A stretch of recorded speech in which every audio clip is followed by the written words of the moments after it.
Natalia era una madre feliz. Trataba a sus 3 pequeños con gran ternura y comprensión, aunque más de una vez la pudieran sacar de sus casillas. Los 2 primeros de sus retoños vinieron casi seguido, 6 y 7 años tenían.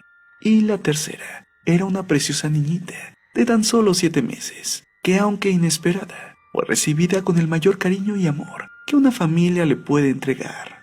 El único pero que le podía poner Natalia a su abundante familia era que su marido casi nunca pisaba su casa.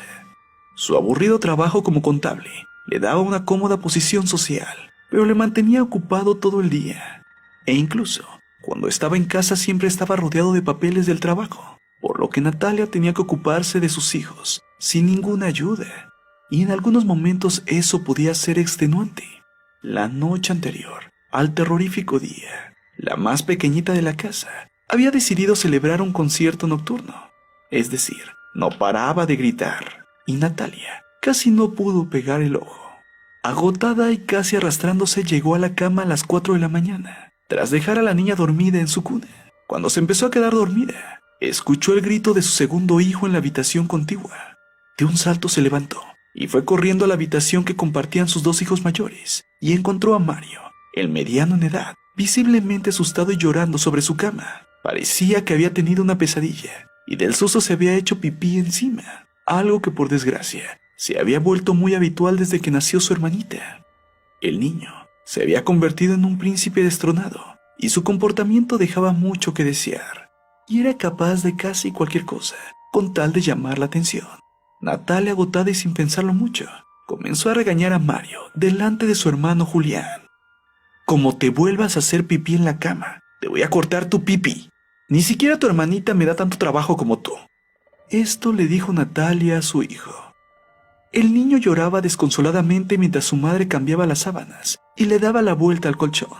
Casi sin darse cuenta, ya eran las 5 de la mañana y Natalia aún no había podido pegar el ojo. Con el biberón de las 6 de la mañana y preparar el desayuno a su marido, hizo que no pudiera dormir en toda la noche.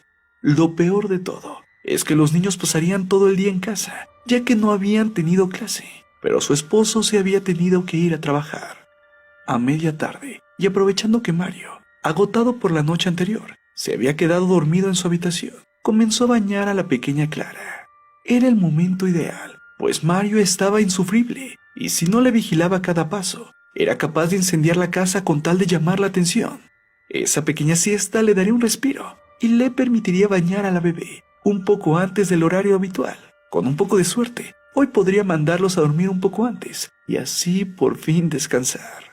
Cuando ya solo quedaba lavar la cabecita a la pequeña Clara, un grito desgarrador se escuchó en el pasillo. Era sin duda alguna Mario, que seguro había vuelto a hacer otra de las suyas. Gritaba, pero esta vez horriblemente, y fue por eso que Clara preguntó: ¿qué pasa? Mario, ¿estás bien? Julián, ¿qué le pasa a tu hermano?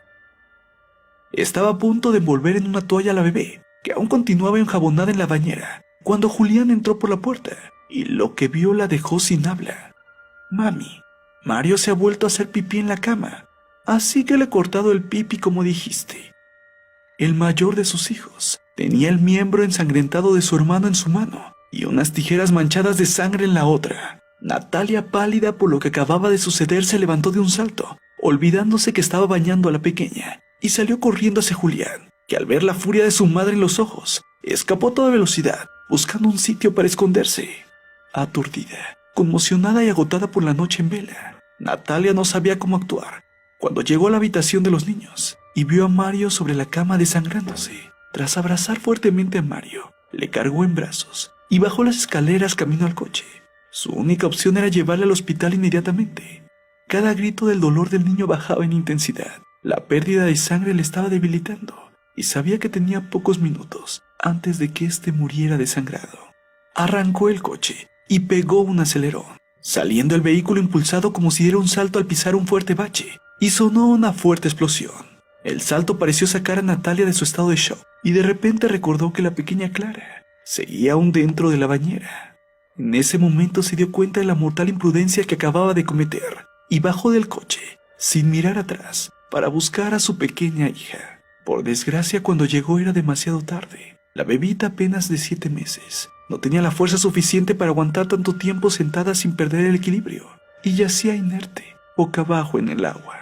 Los intentos de reanimar a la niña fueron inútiles, y Natalia, gritando desesperada, bajó nuevamente las escaleras de su casa, con su bebita en brazos, camino del vehículo que la llevaría al hospital. Pero aún le quedaba una última y macabra sorpresa. Al acercarse al vehículo, se dio cuenta que había un brutal charco de sangre en el suelo. Al principio pensó que sería la sangre de Mario, pero al acercarse, pudo constatar que bajo el coche estaba el cuerpo inerte de Julián, que al parecer se había escondido bajo el automóvil para evitar que su mamá le pegara. Con tan mala fortuna, que al arrancar el vehículo a toda velocidad, una de las ruedas le aplastó la cabecita, reventándola y desparramando sus sesos por todo el suelo, causando la terrible explosión que Natalia había escuchado un par de minutos antes. Natalia cayó al suelo de rodillas. Su cara no reflejaba ninguna expresión, solamente se mantuvo en esa posición durante unos minutos, hasta que sin mediar palabra se levantó, abrió la puerta del coche y cargó nuevamente el cuerpo, ya inerte, de Mario junto al de su hermanita. Entró nuevamente en su casa. Un minuto después, bajó de nuevo, cargó el cadáver de Julián y volvió a entrar a la casa cerrando la puerta tras de sí. Por la noche, cuando el marido de Natalia llegó a su casa, que estaba a 15 minutos de la ciudad, se encontró el automóvil de Natalia con la puerta abierta y a medio camino del garage, lo que le impedía estacionar su vehículo. Se acercó al coche de su mujer y se manchó el zapato, con lo que parecía una viscosa mancha de aceite. Cerró la puerta y se dirigió a la casa, en la que todas las luces estaban apagadas. Al entrar gritó: «¡Natalia! ¿Dónde estás? ¿Por qué tienes el coche en mitad del garage?». E inmediatamente prendió la luz, y ahí se dio cuenta que había un reguero de sangre seca en toda la casa, desde el suelo del primer piso hasta las escaleras. Entonces él se dirigió rápidamente a la planta superior. Asustado buscó en todas las habitaciones, pero no encontró nada, solo sangre. Pero entonces entró al baño. Allí, sus 3 hijos flotaban sobre el cadáver de su madre, que los había reunido en la bañera, justo antes de cortarse las venas.